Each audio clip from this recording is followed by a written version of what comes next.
بسم اللہ الرحمن الرحیم۔ نماز کے حوالے سے صاحبان ایمان میں تھوڑا سا اختلاف پیدا ہو گیا ہے کہ کیا اس کے تشہد میں یعنی نماز کے تشہد میں تشہد ثالثہ پڑھنا چاہیے یا نہیں پڑھنا چاہیے، اور اس مسئلے کو اتنا اوپر بھی لے جایا گیا ہے اختلافی نوعیت سے کہ اس کو ایمان یا نفاق کا مسئلہ بنا لیا گیا ہے۔ اکثر مجتہدین کا مسئلہ یہ ہے، خصوصاً آیت اللہ سیستانی کا مسئلہ اس وقت میں آپ کے سامنے بیان کر رہا ہوں کہ احتیاط واجب یہ ہے کہ تیسرا تشہد نہیں پڑھنا چاہیے۔ ایک چیز اگر ذہن نشین ہو جائے تو بات کو سمجھنے میں آسانی ہوگی۔ سب سے پہلی بات تو یہ کہ انسان حق کو، صحیح بات کو سمجھنے کا مزاج بنا لے تو بہت ساری باتیں اس کے لیے آسان ہو جاتی ہیں۔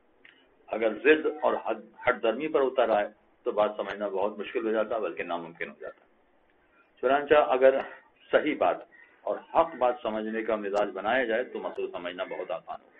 یہاں صورتحال ایسی ہے کہ پیغمبر اسلام صلی اللہ علیہ وسلم نے جس طرح سے بھی عبادتیں ہمیں سکھائی ہیں بالکل اسی طرح سے وہ عبادت ہمیں انجام دینا پڑے گی۔ ہم اس میں نہ کسی طرح کی کمی کر سکتے ہیں، نہ اس میں کسی طرح کا اضافہ کر سکتے ہیں۔ پیغمبر نے یہ ارشاد فرمایا کہ مغرب کی 3 رکعت ہوتی ہے۔ اب اگر کوئی شخص یہ کہے کہ میں مغرب کی 4 رکعت نماز پڑھوں گا تو آپ خود بتائیے اس کی نماز صحیح مانی جائے گی یا غلط مانی جائے گی؟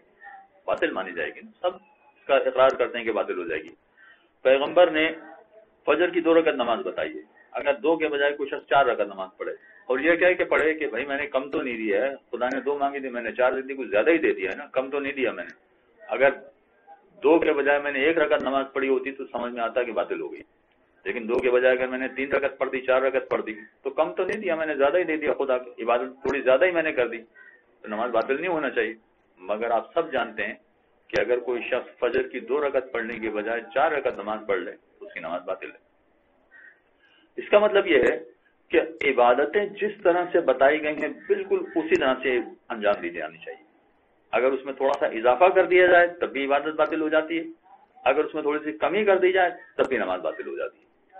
اب جو افراد اس مسئلے کو ضد کی حد تک آگے لے جاتے ہیں، ہٹ درمی کی حد تک آگے لے جاتے ہیں اور یہاں تک کہہ دیتے ہیں کہ بھائی اگر تمہیں علی سے محبت نہیں ہے، امیر المومنین اور ان کی اولاد سے محبت نہیں ہے تو صاف صاف کہہ دو، یہ چھپے ہوئے اور کنارے میں کیوں کہہ رہے ہو؟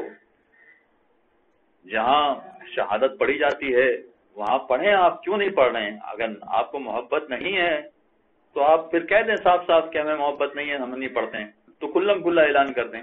عزیزان محترم، علی کی محبت کا شاید ہی کوئی مسلمان ہو جو انکار کرے۔ سب مولا علی سے محبت کرتے ہیں اور بے انتہا محبت کرتے ہیں، اور خصوصیت سے جو 4 معصومین کے چاہنے والے ہیں یعنی اہل بیت کے چاہنے والے ہیں وہ بے انتہا امیر المومنین سے محبت کرتے ہیں۔ کسی کی محبت کا سرٹیفکیٹ ہمیں دینے کا اختیار نہیں ہے کہ میں کسی کی محبت کا سرٹیفکیٹ بیٹھے بیٹھے دوں کہ بھئی تمہارے پاس علی کی محبت ہے اور تمہارے پاس نہیں ہے، سرٹیفکیٹ دینے کا اختیار میرے پاس نہیں ہے۔ ہر شخص جانتا ہے کہ وہ کس سے محبت کرتا ہے، اور اس میں کوئی شبہ ہی نہیں ہے کہ امیر المومنین کی محبت ہر مقام پر اس کا تذکرہ ہوتا ہے۔ کلمے میں بھی ہم اس کا تذکرہ کرتے ہیں، لا الہ الا اللہ محمد الرسول اللہ علی ولی اللہ، یہ سارا کلمہ ہم اپنے بچوں کو سکھاتے ہیں، یہ ساری باتیں صحیح ہیں اپنی جگہ پر۔ لیکن عبادتوں میں یہ دیکھنا پڑے گا کہ جس طرح سے عبادتیں بتائی گئی ہیں اسی طرح سے کرنا پڑے گی۔ اگر کوئی یہ کہے کہ صاحب آپ صحیح انداز سے مولا علی کے ماننے والے نہیں ہیں، جیسا مولا علی کو ماننا چاہیے ویسا نہیں مانتے ہیں، دلیل کیا ہے؟ کہ دلیل یہ ہے کہ آپ نماز میں تشہد ثالثہ نہیں پڑھتے ہیں۔ یہ کوئی دلیل تو نہیں بنی۔ یعنی اگر فرض کیجئے کہ کوئی شخص تشہد ثالثہ نہیں پڑھتا، تیسرا تشہد نماز میں نہیں پڑھتا، تو ہم ان کو یہ سرٹیفکیٹ جاری کرتے ہیں کہ تم مولا علی کو جیسا ماننا چاہیے ایسا نہیں مانتے۔ میں کہتا ہوں یہ فقط مولا علی کا معاملہ نہیں ہے، یہ پیغمبر کا معاملہ بھی ہے، خود پروردگار عالم یعنی خدا کا معاملہ بھی ہے۔ یعنی اگر فرض کیجئے کہ کوئی شخص نماز میں بسم اللہ الرحمن الرحیم جہاں نہیں پڑھنا چاہیے وہاں نماز کا جز بنا کر اسے پڑھ لے تب بھی اس کی نماز باطل ہو جاتی ہے۔ یعنی سورہ حم سے پہلے بسم اللہ پڑھتے ہیں، سورہ قل اللہ یا انا انزلنا سے پہلے بسم اللہ پڑھتے ہیں، اور اگر فرض کیجئے کہ سورہ قل اللہ مکمل کرنے کے بعد کوئی شخص کہے کہ نہیں مکمل کرنے کے بعد بھی بسم اللہ پڑھنا چاہیے، اس لیے کہ میں اب رکوع میں جا رہا ہوں تو بسم اللہ کہہ کے رکوع میں جا رہا ہوں، اور یہ بسم اللہ کو نماز کا جز سمجھے، بسم اللہ الرحمن الرحیم کہہ کے باقاعدہ رکوع میں جائے، تب بھی اس کی نماز باطل ہو جائے گی. تو پھر آپ کہہ دیجئے کہ آپ خدا کو بھی نہیں مانتے اس لیے کہ آپ بسم اللہ نہیں پڑھتے. تو یہ کوئی دلیل نہیں ہوتی ہے کہ اگر تشہد میں کوئی شخص تشہد ثالثہ نہیں پڑھتا تو ہم کہتے ہیں کہ علی کا ماننے والا نہیں.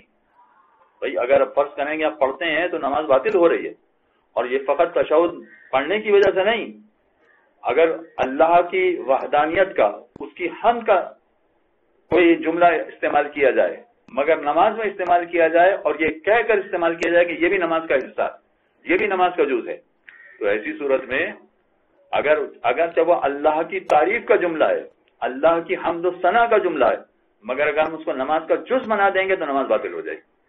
تو فقط یہ نہیں ہے کہ امیر المومنین کے تشہد ثالثہ کے بڑھانے کی وجہ سے نماز باطل ہوتی ہے، نہیں، کوئی بھی جملہ اگر آپ بڑھا دیں، بس فرق فقط یہ ہے کہ اگر آپ اس کو نماز کا جز سمجھ کے بڑھا دیں گے تو نماز باطل ہو جائے گی، چاہے پیغمبر کے بارے میں ہو، چاہے اللہ کے بارے ہو، اور چاہے مولا علی کے بارے میں ہو. اگر نماز کا جز سمجھ کر ہم کسی چیز کو پڑھاتے ہیں تو اس کا مطلب ہے کہ جو عبادت اللہ کے رسول نے ہمیں سکھائی تھی اس سے زیادہ ہم نے کر دی. جیسے مغرب کی 3 رکعت کے بجائے کوئی 4 رکعت پڑھ دے، فجر کی 2 رکعت کے بجائے کوئی 3 رکعت پڑھ دے، تو اگر زیادہ بھی ہم پڑھ دیں تب بھی نماز باطل ہو جاتی ہے.